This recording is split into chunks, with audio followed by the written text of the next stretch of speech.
Hi, I'm Dr. Jason J. Campbell, and I want to thank you for watching my videos. In the last few videos, I've been discussing Ortega y Gasset's The Revolt of the Masses, and I've been doing a critical analysis, a chapter-by-chapter analysis of The Revolt of the Masses. Again, it's The Revolt of the Masses by Ortega y Gasset. Tonight, what I'm going to be discussing is Chapter 5. So I'm going to be doing an analysis of Chapter 5, and it's titled A Statistical Fact. And we're going to talk about what the statistical fact is, how the statistical fact relates to his discussion of the masses, and also what theorists he incorporates to discuss this statistical fact. Specifically, he's going to be referencing Werner Sombart, W-E-R-N-E-R, Sombart, S-O-M-B-A-R-T, who was a German economist who was implicated and possibly tied to conspiring with the Nazis. That's neither here nor there. What we're interested in understanding Gasset's discussion on Chapter 5, the statistical fact, is the relationship between Sombart's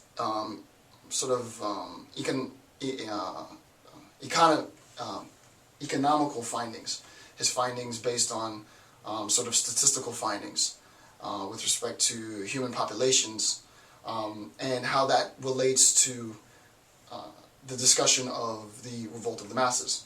What we did in Chapter 4, just real brief recap, is we saw that in Chapter 4 for Gasset, we have the distinction between possible and actual existences, and we made a separation between the 21st century and the 18th century. And basically what he said is, if you're looking at individuals who have comparable wealth given inflation, the level of products that are available for an individual in the 18th century is considerably less from the level of products that are available to an individual in the 21st century, so that the individual of the 21st century has substantially more to choose from than the individual in the 18th century. But as I said, that's not important as far as sort of like a Marxist critique.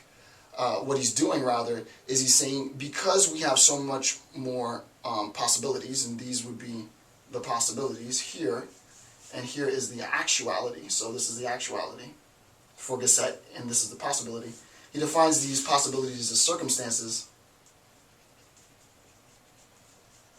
He defines these possibilities as circumstances, so that the circumstances in the 18th century with respect to total... Hold on one second. I'm in the middle of a lecture. Just slide it on.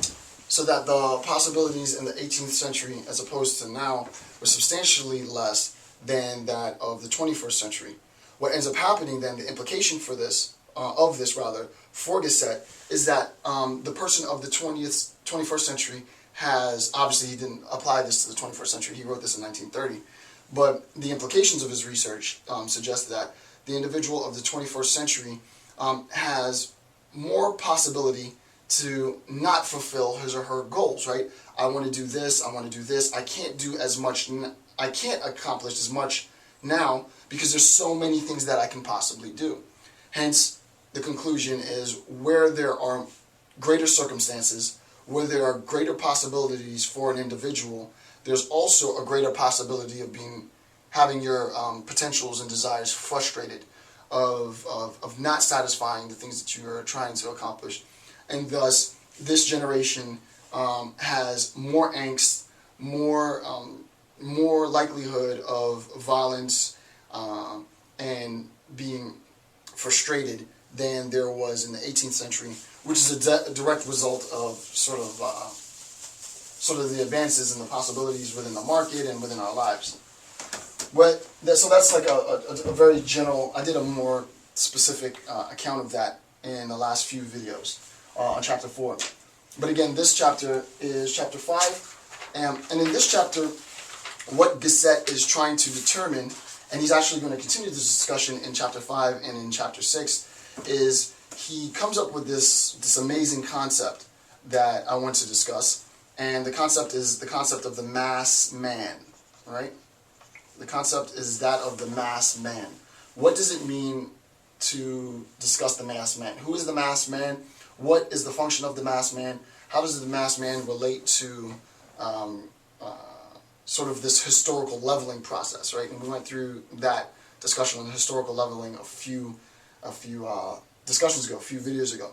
So that's what we're going to try and figure out is what is the mass man? Who is the mass man? What is the function of the mass man? How do we come to understand the mass man? All right, so let's begin. He says in chapter 5, just to sort of recap some of the things that I brought up in the beginning of this video, and to recap chapter 4, he says, our life as a program of possibilities is magnificent. Remember, all the possibilities equals the circumstance. It's magnificent, exuberant, superior to all others known to history, so that we've attained this level, historical level, that is higher than all subsequent levels, and the possibilities of this level are also higher than at all previous levels within history. It is more life than all previous existence, and therefore all the more problematic, right? So the fact that there are that many more possibilities, that many more options for individuals to identify themselves as within their actual existence, it means that it becomes more problematic, right? Biggie, in one of his tracks, which is a perfect example, to tie it to hip-hop is a unique tie, but I think it pertains. Biggie has a line that says, more money, more problems, right? The more money you have, the more possibilities you have to buy things, right?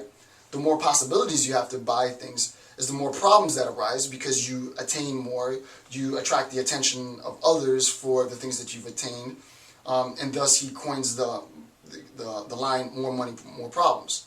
Well, that idea of more money, more problems speaks directly to what Gasset is saying, right? Gasset would say, Biggie, that's a phenomenal line, that's a great point, right? More money, more problems, that does make sense.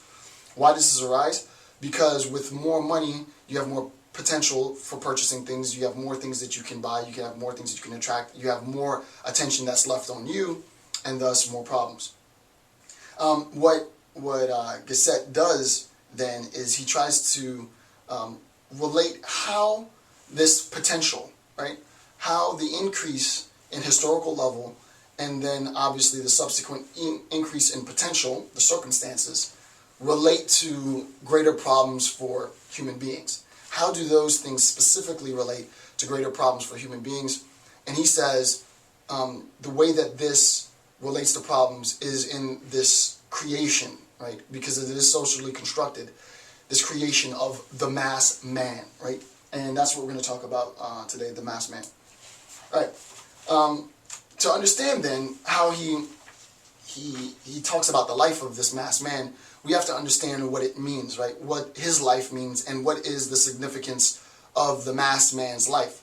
First, recognize that the mass man is a paradox, right? It's a paradoxical claim, right? Because if we're talking about masses, we're talking about many people, right? So that when we're talking about the masses, we're talking about many people. But when we're talking about a man, we're talking about an individual human being, right?